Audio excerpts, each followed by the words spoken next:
Баршаңызға сәлем достар. Бүгін сіздерге морковь по-корейски салатының рецептісін ұсынамын. Өте дәмді, керемет, қытырлақ, орысша айтқанда сочный болып шығатын салат түрі. Жасап көруге кеңес беремін. Ол үшін бізге қажетті мінеки 4 дана сәбіз, 1 ғана жуа, бар жоғы 3 дана сарымсақ қажет болады. Морковчаға арналған теркамыздан сәбізімізді өткізіп аламыз. Жарты шай қасық тұзымызды саламыз. 1 шай қасық секерімізді салып, араластырып қоямыз. Қатты сығып, мұжудың қажеті жоқ. Тек қана араластырсаңыздар болды. Сарымсағымызды уақтап тураймыз.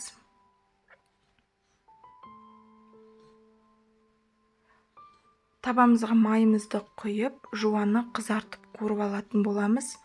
Жуаны салатқа қоспайсыздар, тек қана майға дәмін беру үшін ғана қуыратын боламыз. Қып-қызыл болып қуырылып жатқан кезде үстіне қызыл бұрыш, қара бұрыш, қалауыңызша қоссаңыздар болады. Майдың дәмін келтіру үшін. Мінеки пиязын алып тастап майын құйдым. 9% уксусты біраз қасықты толтырмай жарты көлемінде құйсаңыздар болады. Салатымыз дайын. Жасалу жолы оп-оңай. Бірақ дәмі өте ерекше, дәмді болып шығатын салат түрі.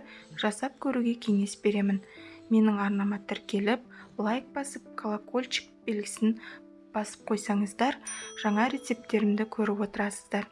Сіздермен болған Замира. Ас болсын!